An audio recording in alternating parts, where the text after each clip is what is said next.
What is this life? All of these moments lead you here. The paths you've chosen, the journeys you haven't. Your loves and losses. The cacophony and the silence. They have all led you to this singular moment in time. And I want to ask you a question. Is God real?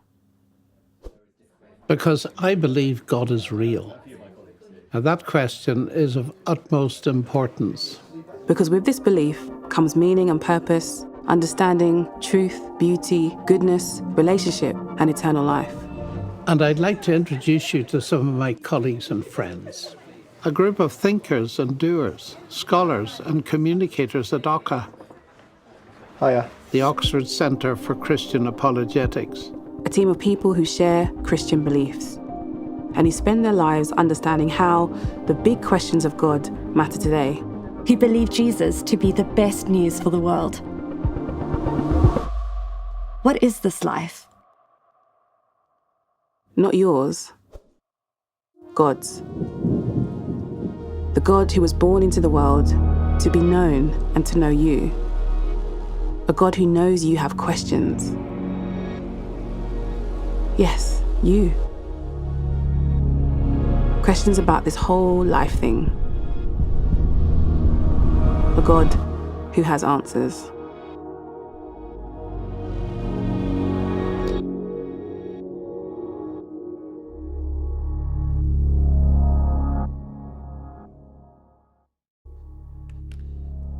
Hiya. Yeah, just an excuse to have a cup of tea while we're together.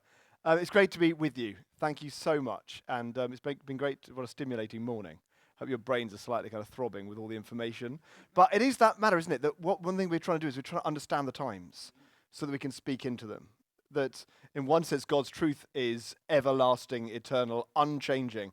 And yet, the world is continually shifting, and we need to think about how do we really connect what's going on in people's lives, what's going on in the world today, and bring the message of God home to ordinary people, to the people we have a chance to meet, to live alongside, to love, to bump into, to accost in the street with some sort of wonderful display. It's also been great hearing a bit about what you do, which has been great. So I've sort of looked up the website when I was invited to speak, but chatting a bit with people over coffee and then lunch.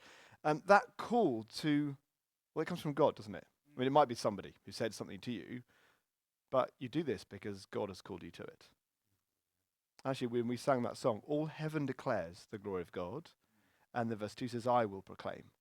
What are we doing when we're evangelizing? We're actually doing what the universe is here for.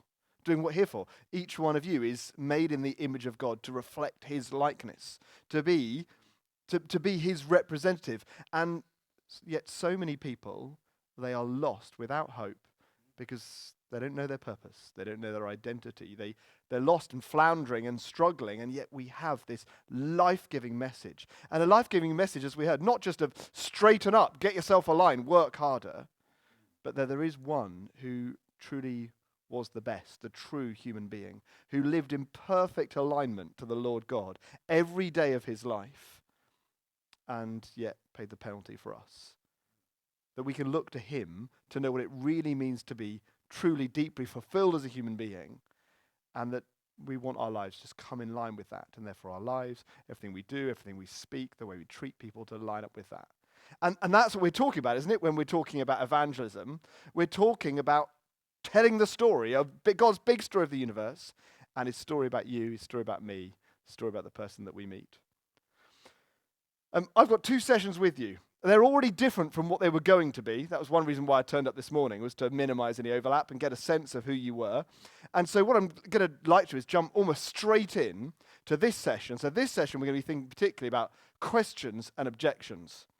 At some point in about an hour, there's going to be a break. And we'll take that break roughly where it says in the timetable, just wherever we've got to in the conversation. And then whatever we do after the break will depend how much we get done. And that requires you not to be in that late afternoon stupor that it requires, okay? So I am going to be ready, because this is definitely more of a workshop. I think it's been great to get some of the theory, get that real, gospel heart. Let's love people. Let's share our lives with them. Okay, what are we actually going to do? And particularly, when people come with their questions or their objections, what are we going to do? So that's what we're going to think about today. So what is apologetics? I spent the whole time apologizing for the name of the organization that I work for, the Oxford Centre for Christian Apologetics. I mean, it is in Oxford, but I'm very rarely in Oxford when I'm speaking about it. And when you say a centre, it sort of sounds like we gather people, but actually we send people out, so it's a kind of dispersal. And Christian, people roughly think they know what that means, but as we've been hearing this morning, they don't always realise. And apologetics, well, it sounds like I'm going around apologising that I'm not really in Oxford and it's not really a centre. And I'm really apologise that this isn't a very Christian country anymore.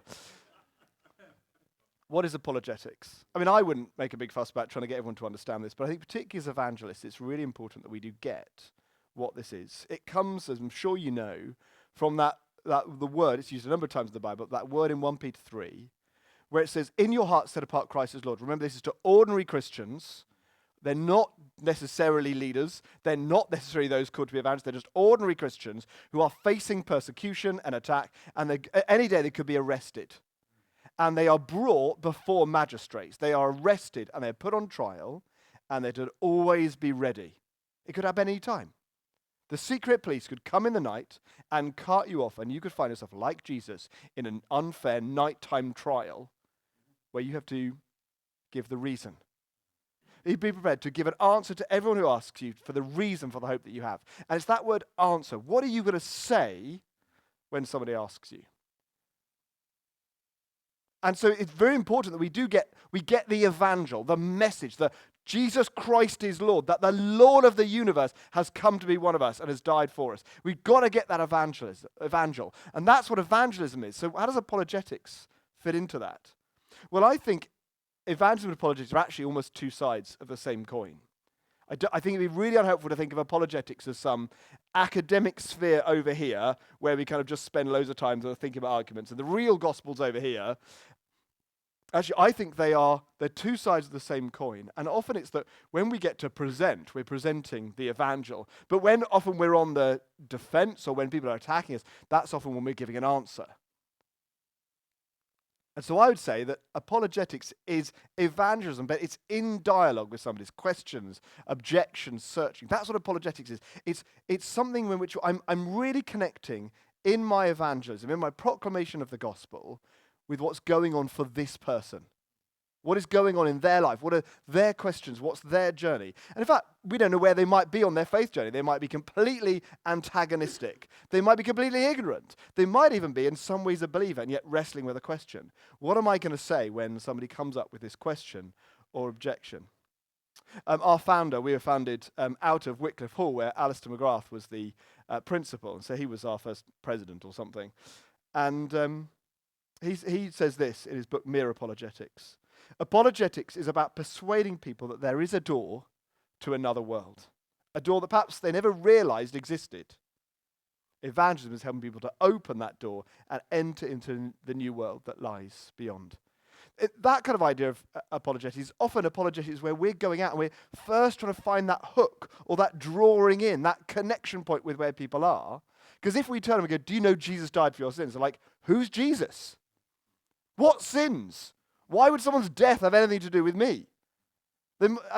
Okay, I think nowadays people do have a rough idea what they think Jesus is all about. And so how do we proclaim? How do we connect? Well, I think that's where we are, very much on that reaching out. And often it can be a sort of back foot. I'm being questioned or challenged.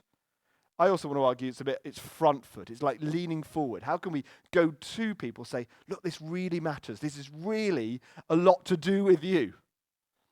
And I know that one of the things that you do work very hard on is creative ways to get people to engage. Because actually, once they've stopped and they're asking some questions, you're 3/4 of the way there sometimes. But I want to remember as well that we are made to be in relationship with God. We are made to reflect Him. We are the images of God in His temple. And so there will, for each human being, be a searching after that. If you are a human being and you don't know God, you are lacking something. And I don't just mean like a little sort of 2%. You're actually missing the whole point. Once I was cooking dinner, and I was cooking Sunday lunch, and I'd been at church, and I got back from church, and And I started getting everything out to serve. So I got out the roast potatoes, and I got out the broccoli and the carrots and all that sort of thing. And then I went to the oven, opened the oven, and I'd forgotten to put the chicken in the oven. That's what human life is like without God. You might better fill most of the table, but you've kind of missed the point. Sorry to any vegetarians here, but that really is the point of a roast dinner is the meat. And so St. Augustine said, "You have made us for yourself, O Lord, and our hearts are restless until they find rest in you." Even if people don't know what it is they're searching for, there's a big empty platter open. In the middle of the table that is empty, and the meal doesn't quite make sense. So that's what Paul does when he goes to Athens. He goes and he looks around. He says, "As I walked around, I looked carefully at objects of worship. I even found an altar with this inscription, to an unknown God." Like just in case we haven't got all the gods, their own temple. I know what we're going to do.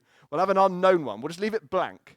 So that, like you imagine you're having a wedding reception, you think there'll be somebody be forgotten. So you just leave a couple of seats ready, and you've got the calligraphy pen ready to just quickly write the name of Auntie Doris on there to make it look like you were expecting her after all. It's like they were sort of playing it safe. Like there must be somebody. There was a story actually that once Athens had been saved from a terrible disaster, and they're like, we don't know who's to credit for this, so let's have an altar to an unknown God.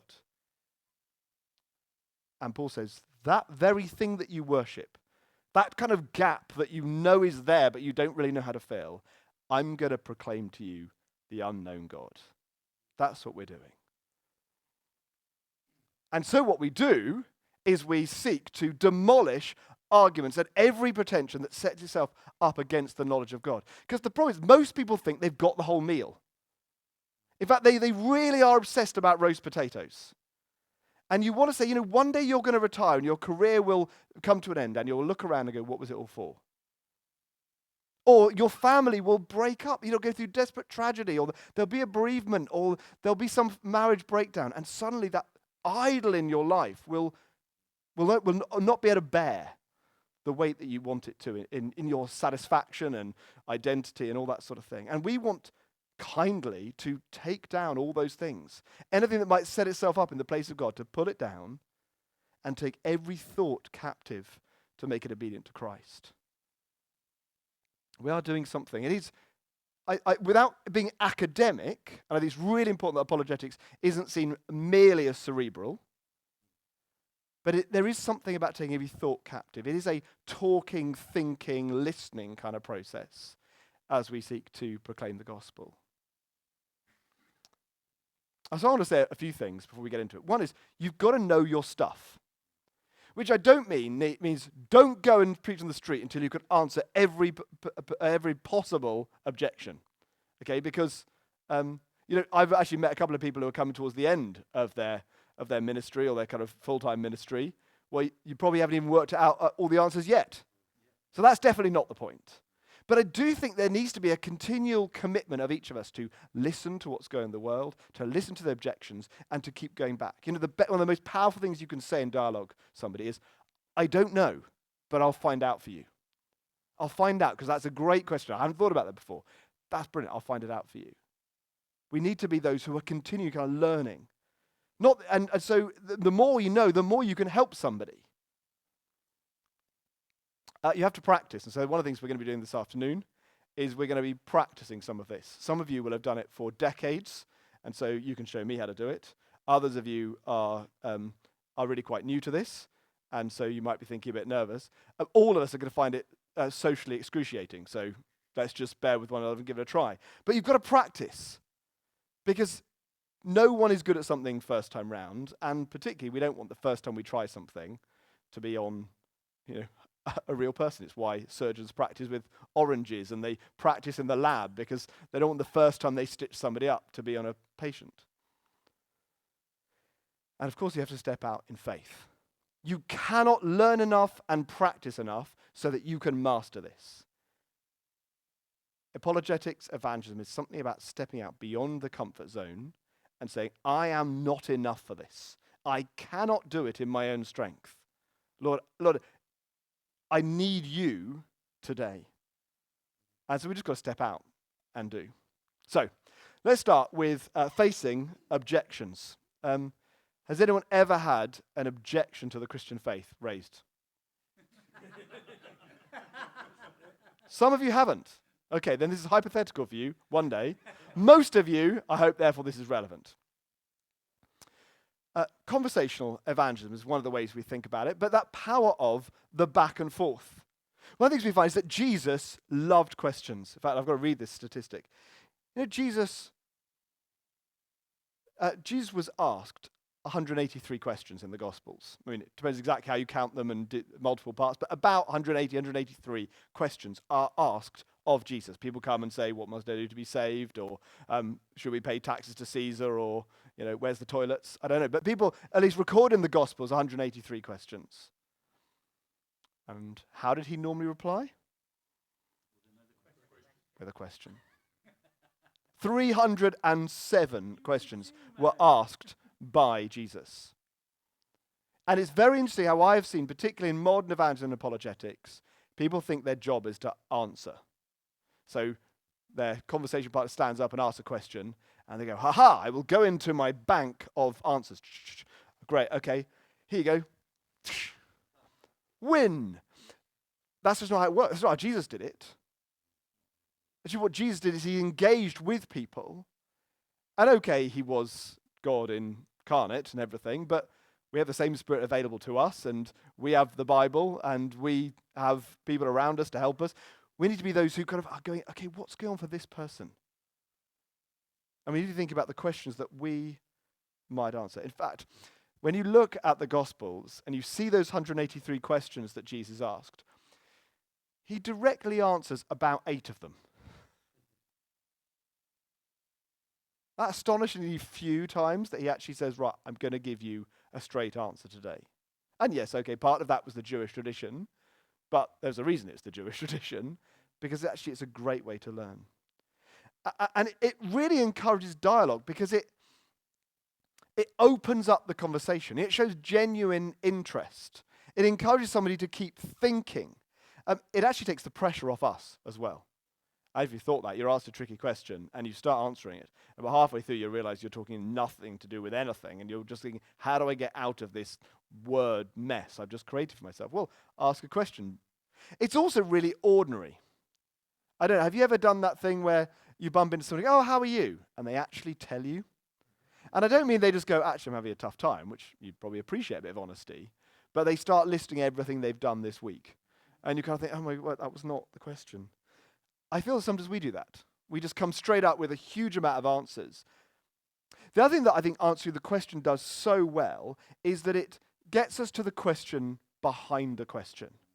And that's what I think about particularly today, is that quite often, as I'm sure you've experienced, the question that somebody asks, it's a surface level question. It's not that you should ignore it, but it normally reveals something else is going on. And if all you do is just respond to that, you might think, hey, job done. But it's just a patch.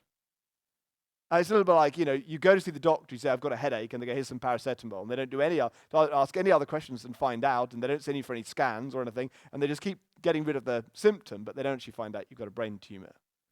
We've got this opportunity here to dig, to search, to help somebody, and understand a little bit more about what's going on there. So, let me give you a couple of examples, and in a minute I'm going to throw it back to you. So I wonder if you've had this sort of thing. We actually had it mentioned today. It's either God or it's science. So how about this? How can you still believe in God when science has disproved God? Anyone had that sort of question? Yeah, all the time. I think it does depend which generation you're talking to, but I think it's still one of the predominant questions of our time is something like that it doesn't, God doesn't exist because actually we've got science now and science is, And so whether it's Yuri Gagarin going up in space and going, no, he's not here, there's some sort of idea that we've found out enough now to get rid of that superstition. But what are you tempted to do when that comes up? Well, surely you're, if you're anything like me, is to give 17 different reasons why science hasn't disproved God. What about flipping it back on the other person by asking a question like this? Why do you think science has disproved God? Instead of me going like, okay, I'm going to accept your premise and then I'm going to try and refute it, why not just go, okay, sorry, prove that effectively? I mean, in a nice, warm way. And you've got to do it in a way that isn't too aggressive. But normally when someone comes up with that, you go, oh, so why do you think that? And they go, well, it suddenly reveals that it's just one of these kind of memes, these ideas just out there in the world that are pretty unexamined and people are just held on to. Or what about this one? Why do you arrogantly insist on the uniqueness of Jesus Christ when all religions are essentially the same? Anyone had that sort of thing? Okay. You're supposed to be like, enthusiastic street preachers. I'm not getting the warmth. Need some more Pentecostals in the room. Come on, people. So what do you do? I mean, I want to say, well, actually, no, if you find out, if you do study the religions, actually, they don't really agree. And so let's look, for instance, at Islam. What does Islam think about Jesus? And what does Christianity think about Jesus? And we get into some really detailed conversation. And what about answer to this? Why do you think all religions are essentially the same? Well, what is it that makes you think that? Because again, my assumption and what my experience with most people is they haven't really thought about it. They don't really know much. They don't know much about Christianity, but they certainly don't know much about the other religions. And so why not put it back on them? Why do you think that?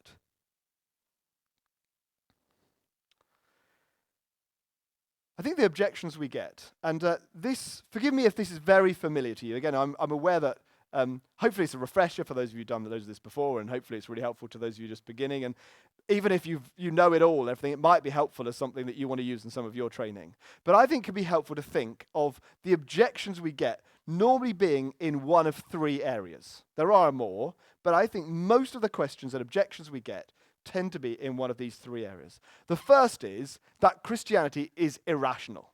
So that there isn't a God. It isn't logical to believe in God, or there isn't evidence for God. It's some sort of like, it doesn't make sense. It isn't a sensible, wise, thoughtful thing.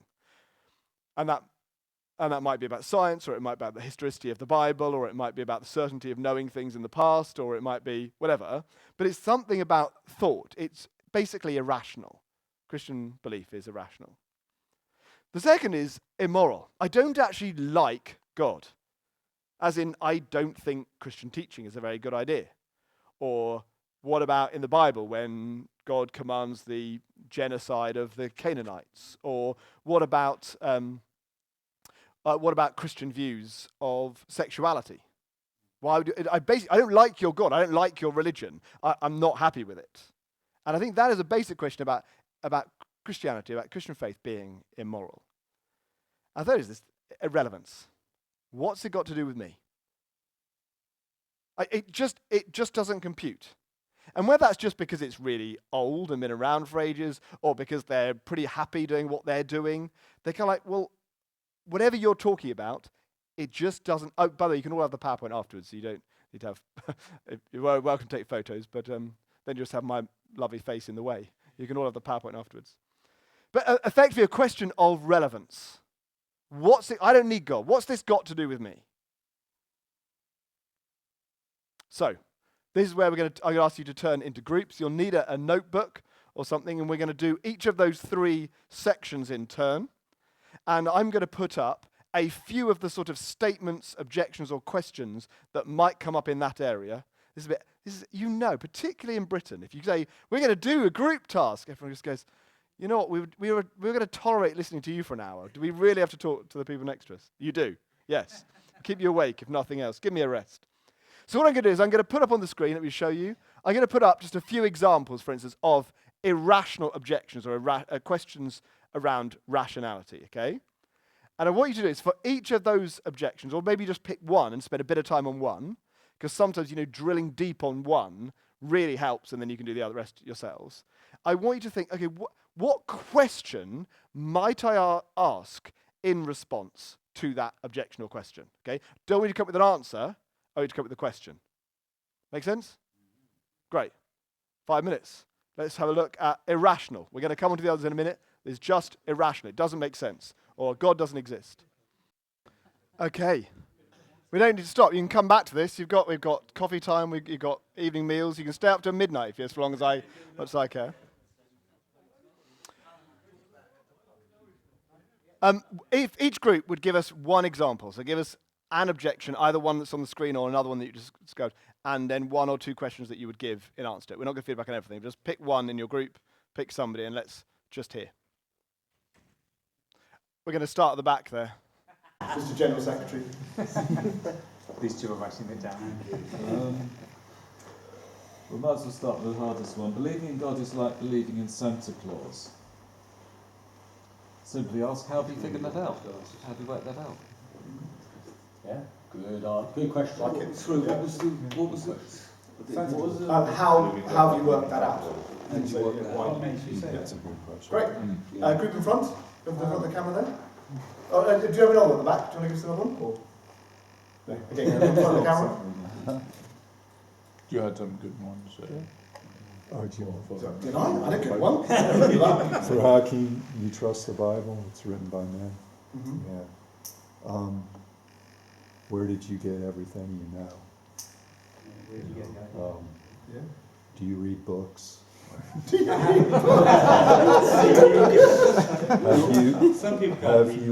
Have you learned anything from those books that are written by men? Is there a reason you think that the Bible is less reliable than other books you have learned from? Do people always make mistakes in what they write? If not, would you dismiss the Bible simply on that basis? Do you think an all-powerful God could use flawed humans to give us a book without mistakes and on a higher level than any other book written? And then I usually go to the scripture, because that's our basis of truth. All scripture is breathed out by God. Thank you. Brilliant. Wow, what a great selection of questions. Yeah. Fantastic. I'd never thought of one. Do you think an all-powerful God could use flawed human beings? I love that. To give us, this group here. Where we took has science disprove God? Mm-hmm. Where has science disproved God? How? Good question. Great. First one, the Santa Claus one. That's a couple of things. Why do you believe in Santa Claus? That's a good. So what aspects of similarity? What aspects of Santa Claus are like God? What's that? Yeah. What aspects of Santa Claus are like God? Yeah. Thank you. We did do miracles can't happen, which we talked about for a bit. How many miracles would it take to prove that statement wrong? Alan, help me out. David, help me out. What else did you say about that? It was all very good. It was amazingly profound. I was in this group. So Can you remember all? Does anyone remember what he said? What, next group then? Anyway, let's move on. To start with, for every question we had, what makes you say that? Yeah. Pete had a good one there about That's science. Well, you said about science, and somebody said, when a science has disproved God, what experiment was that? Yeah. Miracles can't That's a happen. good one. So what's a miracle? Yeah. It's a miracle, yeah. The Bible is just the words of men from a primitive time. Are you saying that everybody who spoke from that time didn't know what they were talking about? Plato, Socrates, Aristotle? We listen to those, do we not listen to the Bible? Great. Last group. Everyone's stolen our answers, basically. Well, you get to the one we said is, hasn't science disproved God? What do you mean by proof?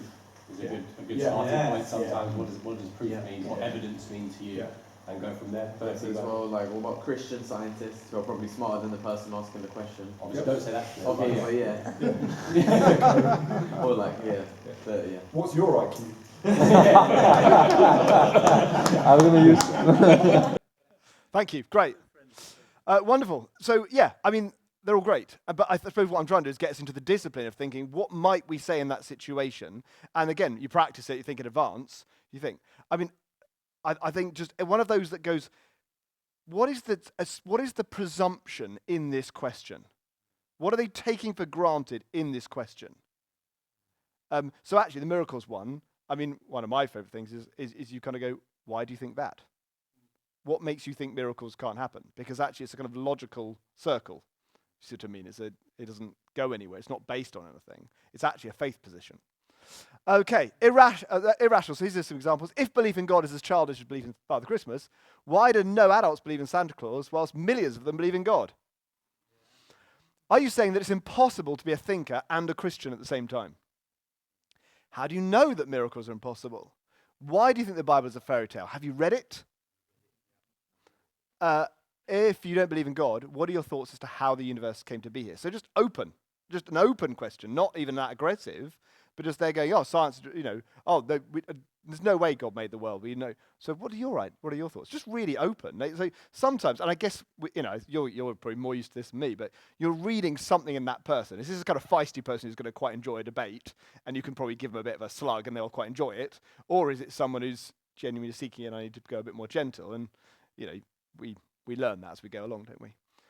Why do you think atheism should be the default starting point? I think that's a very interesting thing, which I think, actually, as we heard this morning, might well be fading away. But certainly, as I was growing up, that was definitely the kind of prevailing thing, was that basically we're moving into atheism, and therefore we thought we could do politics and society and morality all without God, as atheism was sort of the default or the neutral option. Well, why do you think that? Right, let's go immoral. If God is good, why is there so much suffering? In fact, I think you can argue that suffering is the question that hits all three of these areas. There's a logical problem with suffering. There's absolutely a kind of moral problem with suffering. People are like, God must be wicked to let this happen. Or there's also, I think, the relevance thing, that a lot of the time someone is going through a pastoral thing, so actually they're hurting, and so it's a relevance question. But I've put under here. Religion is the number one cause of violence in the world. Christianity is oppressive to women. The church is so immoral, how can it claim to represent God? And I'm sure you can think of many others. Let's give you another 5 minutes, and you guys are going first this time, so you better be good. Okay. Let's gather back. Team at the back, if you could give us one of the questions that you've decided to tackle and some of the questions you came up with in response. Well, Martin, do you want to do the second one? I'll do the first one. My classic answer is when people who say Christianity is the main cause of war, is to say, have you ever read the Encyclopedia of War? Yes. Ooh. Which is it's an actual book, and it lists down all the different wars, what the cause was, etc. So you can provide sort of proof to go along with it. But generally I ask, have you read it? Of course they haven't. And we fought for the first one, if God is good, why is there so much suffering? I suppose in a pastoral way, if someone is suffering, a good thing to ask is, why is that question important to you? Because actually, they could have lost their child a week ago. So actually, tell me, why is that question so important to you? And then maybe on a logical one, if you think someone's just coming to rebuttal you or make it logical, you could say, why, if atheism says it's survival of the fittest, kill or be killed, so why do you think suffering's a bad thing? But again, I think that's where, with this, you're asking a question is essential. Particularly, actually, this is where I don't like if you use anonymous things like Slido or something like that to gather questions, because you've no idea. Actually, if somebody gets up and they're obviously upset, you can respond to them as a human being. And there's a downside of losing some of that. But having said that, there's something very useful about anonymous questions, because you draw out the question sometimes. But even again, if one person's asking it, they're asking it in an aggressive, atheist, logical way, there will be other people in the room for whom that's a real question that's deeply. So that's where, again, you kind of want to be really, particularly with that one, actually with others too, like sexuality and things, even if someone's just asking it in a hypothetical way, where you've got sexual minorities in the room who might well have been mistreated by Christians, and so you want to play it safe in the sense of act like whoever you're talking to is hurting. But thank you. Group in front. Sorry, not just the one in between, sorry. Yeah, we're moving forward. We spent quite a bit of time on the last one, but I think the church is so immoral, and one point is you could just say agree. It's a valid point, but the question could be, what about you? Do you keep your standards? Oh, reverse. Or do you think I'm going to invent Apologetics Uno. That's a great idea. Reverse, sorry. Got completely distracted there, sorry. do you think the church is made up of good people? One, two suggestions there. I do think with that question, yes, particularly in recent years, but also there are other times in history where there have been particular times where the church, at least the visible church, has behaved very badly. That we don't want to concede that it's everybody. So I mean, I'm an Anglican vicar, and the church has been screwed up safeguarding, but it wasn't normally, for the most part, ordinary people in parishes. It was like the hierarchy who hid stuff and didn't report it and things. And again, you don't want to kind of go, oh, it wasn't me, Gov, in a way of trying to wriggle out. But you also don't want to say, yes, the church is really immoral, because as we heard this morning, one of the things about the church is it's supposed to be where there is love and acceptance and welcome and holiness and all those sorts of things. So you want to be cautious about how you agree with them without kind of throwing everyone under the bus. So our response to that one was, where does this question come from? Does it come from the newspapers, or does it come from your personal experience? And you've got totally different conversations. Yeah, great question if you're one-to-one or in a very small group particularly. Religion is the number one cause of violence in the world. One of the things we asked was, in the parts of the world where the main religion is not Christianity, do you think that there is more violence in those places or less violence? I thought that was our thing about women. No, it was, it was on the war as well. Yeah, because we had got to women by that point. And I wasn't listening when you were talking about women. So Again, I think I'm a little bit cautious on the kind of, again, with the kind of the historical kind of is it the main cause of wars? Because even if you can prove that atheism has killed more people than Christianity, I still feel you're acknowledging that loads of people have been killed by Christianity, which I would argue isn't fair. What I would argue is that there's a whole bunch of people who are Christians or were claiming to be Christians, were either misguided or immorally manipulating Christianity for their own ends. I would want to be arguing it's not Christianity that killed the people or caused the violence. And my concern is once you start setting up actually that's the tally chart, Christianity is actually number 4 of the most murderous religions. And you go, sorry, that doesn't make me want to become a Christian. Sorry, just because it's not as bad as atheism or something. So I feel like we've got to be a little bit careful. It's not that actually I don't think it's historically true, but I kind of feel like we've almost conceded the ground in a way that I would be quite unhappy to do. In the same way with immorality. I think I would absolutely want to say, yes, there are people in the church and people who claim to be Christians who've behaved in terrible ways. Absolutely. But I wouldn't want to say the church is immoral. Unless you were doing a sense of we're all sinners, which is again a slightly different point again. Do come in. Sorry. Yeah, I just thought about this. You just said it now, because I thought, isn't the problem about the approach that you say is a good one, that none of us are like holy in this sense that we actually expect of the church. So like our ideal remains an ideal. It will never be reality. So in some sort of way we have to systematically or theoretically also recognize that. So we have this ideal, but it's not playing out in reality. So what do you do about that? I don't know the answer, but I just thought. One of my favorite quotes on the last one is Nietzsche said there was only one true Christian and they killed him. And that idea that, so the question I might ask would be something like, if you come in, the school orchestra is butchering, Handel's Messiah, do you blame Handel?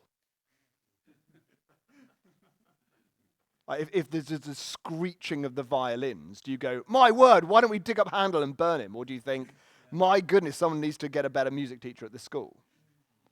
And so there's a way in which you can it's almost like you take a complete step over here and ask a question, but it's digging under the presumption that they've made, which is in some way that the church is an accurate representation of what it should be. But I think the problem there is that, actually I think probably unfairly, although not always unfairly, people think the church ought to be better than the world and they think it's worse. Because not only do you have immorality, but you have immorality with hypocrisy. At least the world says we're immoral and we're doing what we want. Who gives a monkeys? The church says we are holy, and then just revealed to be just as bad as the rest of us. Which is why, even if you could argue that Christians are 5% nicer than non-Christians, doesn't actually really work. Sorry, go on. Were these wars that you're thinking about, are they consistent with how Jesus lived and taught? Yeah. Or were they inconsistent with what Jesus taught? Yeah. Oh, and the same for the church. Sorry, I had to interrupt. No, you could ask the same. Yeah. Are these churches according to what Jesus? Yeah. This group here? Yeah. So the first one, if God is good, why does that rule out suffering? A bit louder, sorry. So, why, with God being good, do you feel that rules out suffering? Yeah, great. But is God responsible for suffering? And also, why does it matter? If God doesn't exist, nobody has biology, why does it matter? Yeah, great. Second one we put, I put something there, I can't have it was amazing, and everyone got saved. And the third one, in terms of women, what are you not allowed to, if women say, what are women not allowed to do? And find out if they actually know what they're accusing the church of, or it's just something just a bit looked at. Particularly, I would argue today when you look at the makeup of you've got a female Archbishop of Wales, a female Archbishop of Canterbury. How high do you want to go in that? So, I'm female Pope.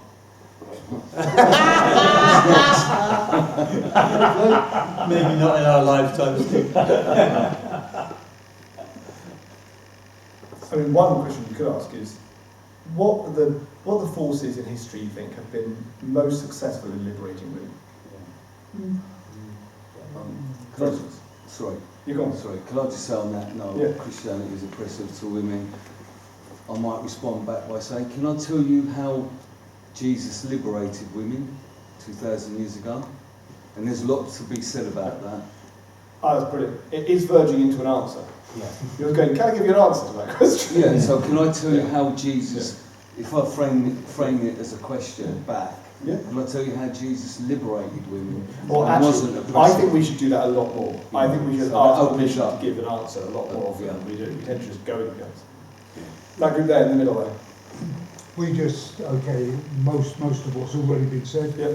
But the question we came back with is Christianity oppressive to women? We said how?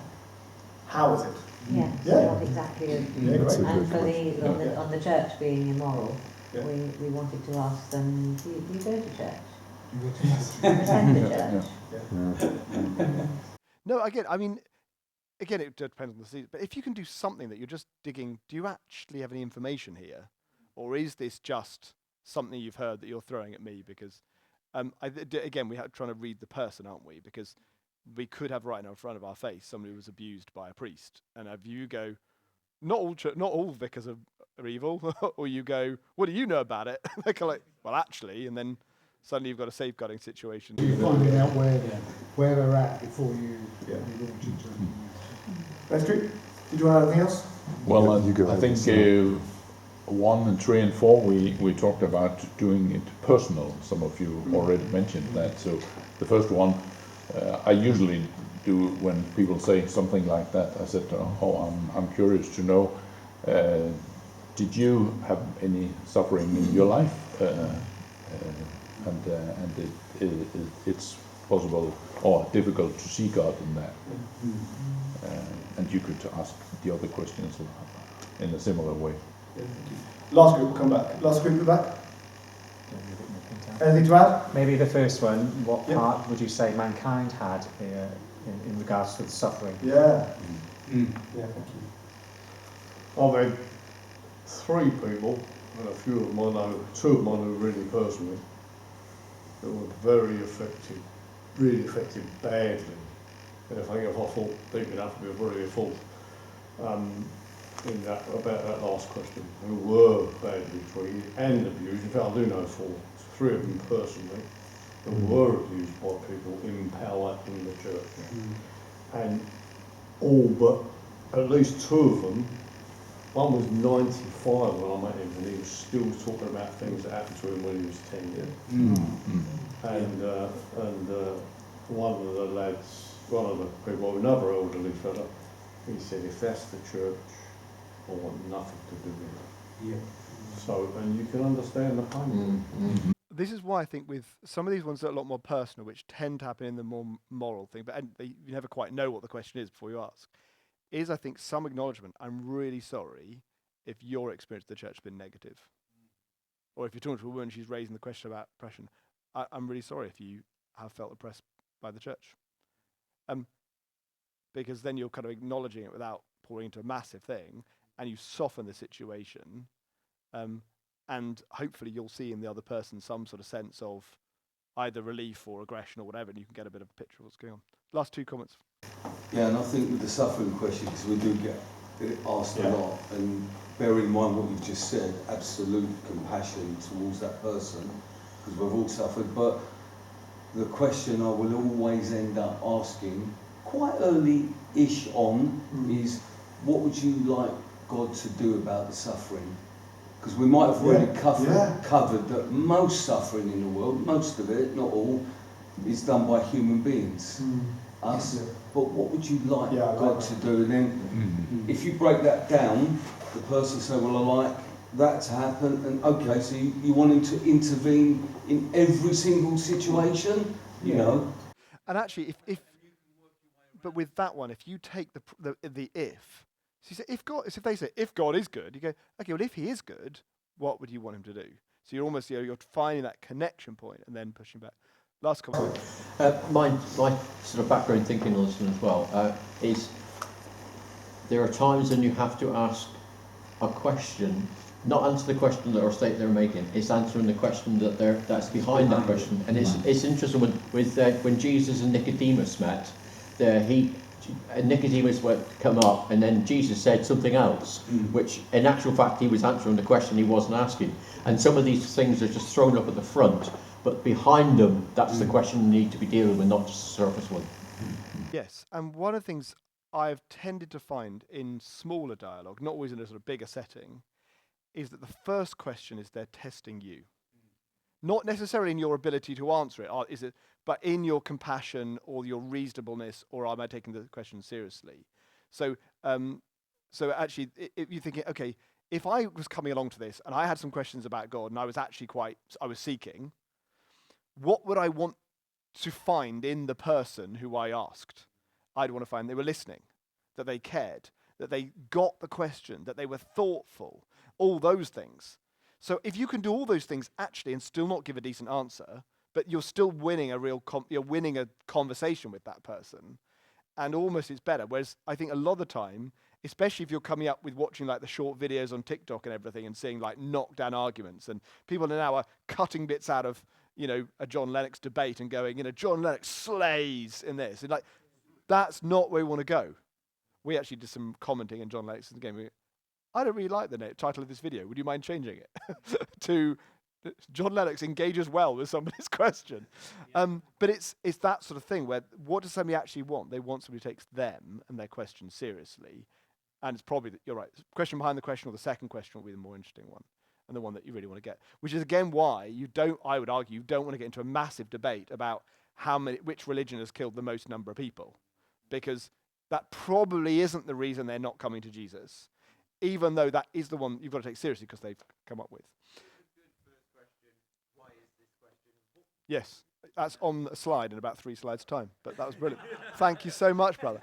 I'm going to leave this to you so you can come back to it. But just for instance, about immorality, it seems that you think, because normally it's in a context, they go like the teaching of the church on sexuality is immoral or something. It seems that you think this particular Christian teaching is immoral. Tell me, in your view, what do you think makes anything immoral? Because then you're in a question of like right and wrong instead of kind of do Christians hate gay people or something? Let's do this one and then we're going to break. So here are some examples really about relevance. I don't need God to be happy. You don't have to be religious to be good. Isn't Christianity just a psychological crutch? Maybe we needed God once upon a time, but now we have science and technology. And I'm sure you've been asked some others too. Let's just have a few minutes looking at that, and then we'll come back together. Okay, I know I didn't give you as long this time, but if we could gather back together.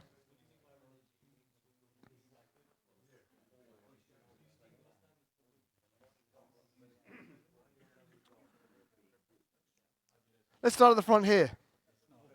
Gentleman at the front. Give us your wisdom. Oh, was that it? Okay, next.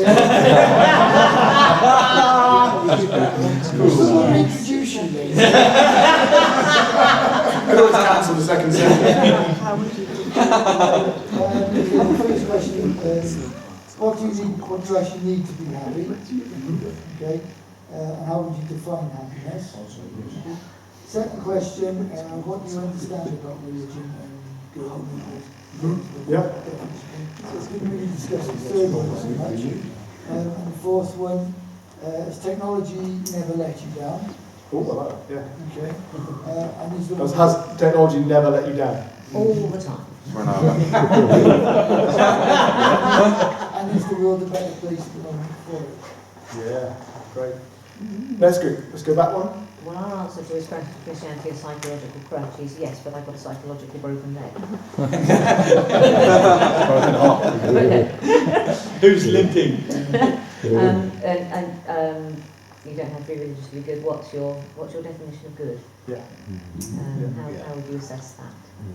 And again with the science and technology thing, so how exactly does science and technology satisfy everything? Why don't we need God? Because we've got science and technology. Yeah. And the first one is, so what makes you happy? Just on the psychological crutch thing, it's very interesting because I think there are two ways of going. One of which is, yes, and don't broken people need help, which is great. The only downside of that is that the idea really of a crutch is if everything was working okay, you wouldn't need a crutch. So it's only for people who need it because they're not. And actually the whole point is Christianity is the thing that brings you healing. So it actually makes you stronger rather than it being it's not a temporary thing that eventually But actually I personally quite like I think broken people need help. I think that's great. But next group. Did you want to go? Yeah. Well, we had just, don't you need a crutch? That's what. Great. I was thinking, we were saying, are you always happy? Do you think you will always be happy? What is your basis for happiness? And is it a lasting basis for happiness? Yeah. I've got, so for the first one, what makes you happy or something similar? What do you think God's purpose is? Second question, what does God mean to you? Or what does being religious mean to you? And for the third one, in what ways would you say Christianity is a psychological crutch? Great, about that? You went for what is happiness rather than what makes you happy, because you get a whole bunch of answers to that there. Yeah, also said. Sorry, we didn't really say that. Not be interrupted, that makes sense. Where does good or morals come from? Yeah. We also said, sometimes I ask people, she doesn't always work, but if you became a Christian today, do you think you'd be happier? Yeah. And if they say no, so why do you think not? That's a good one. So what makes you think God's not happy?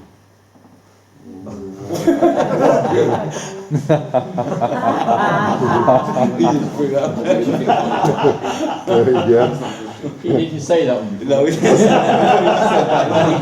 It's nothing to do with us. I think we had similar answers to everyone as well, didn't we? On the last one, is the world a better place? Is that remains? Oh yeah. Yep. Yeah, I think that last one is you just got to go. We're more scientifically and technologically advanced than ever before. We had it over here, wasn't it? Like, are we? Is the world better? Yeah. Or I think the way we framed it as well was, maybe we needed God once upon a time, but now we have science. So does science and technology meet all your needs? Just kind of using the words that are up there. Yeah, I do think that's a really good principle. Try and use the language of their question in your response, because it makes it far more of a genuine interaction. And I hope it's not a psychological crutch, because God's laid eternity on my heart, my spirit. I might respond like that. That's an answer. That's not a question. I do a game with some evangelism training, and you sit there with one of these foghorns. I don't know if you've ever done it. And every time they use religious language or jargon, you hoot it. And I feel you should do that. And every time somebody gives an answer, we go, meh, meh, answer. But obviously, you just do it meanly at each other anyway. So. In the front here. Well, one question about the second one. Why have you connected being religious to being good?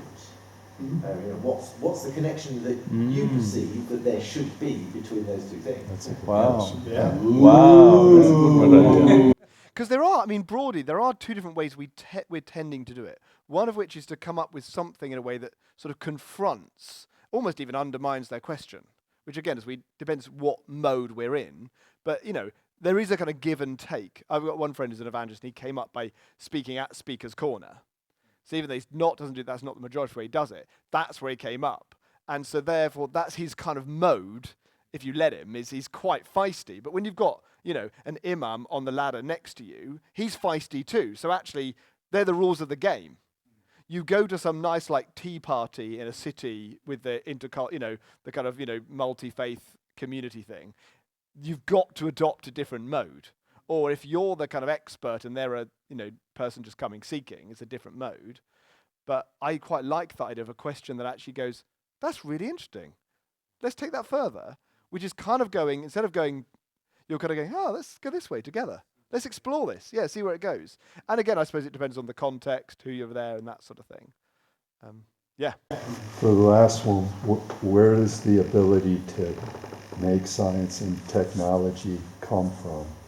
And where is the is there any end to that ability?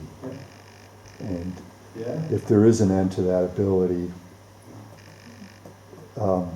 who might be behind all that? Where's all this knowledge that we have come from? So, I think. Yeah, and if it's all the laws of the universe, where did the laws of the universe come from? Absolutely. Yeah, there's just so much you can do with this one. So, what's your definition of good? Do you think it's the same as God's? That's quite interesting. I don't need God to be good. Well, but what do you think good is? Is it the same as God's? Do you think Christianity is just being a good person? That kind of question people have brought up. What is it that brings you happiness? And what is it that brings you lasting happiness or something like that? And then these are the questions that I would come back to as kind of if in doubt questions. This is one that you said before, so I used it, wasn't it? Why is this question important to you? I think we ought to be asking that in our heads anyway, thinking what I think, what's behind this? Do I think? Why is this person bringing this? I've just done a presentation, or just given a talk at a church, or they've been coming on to this new Bible study group for 3 weeks. Why is this come up now? Why is this important? If we can ask that, that's great. But why is this particular question? And I would absolutely say just particularly around suffering, or anything around kind of particularly the moral or negative impact of Christianity, I would always be trying to do this sort of question. And so actually, even if it's asked anonymously or something, I go about the question of suffering. You sort of go, there are different ways I could answer this. Some people are asking this intellectually, so you almost spell it out so that hopefully they feel included. Even if you get it wrong, you're kind of saying this isn't the only part of the answer. A book, I don't know if you've come across it, Questioning Christianity by Randy Newman. It's not questioning whether or not we should be doing evangelism. It's a way of doing it, which I find really helpful.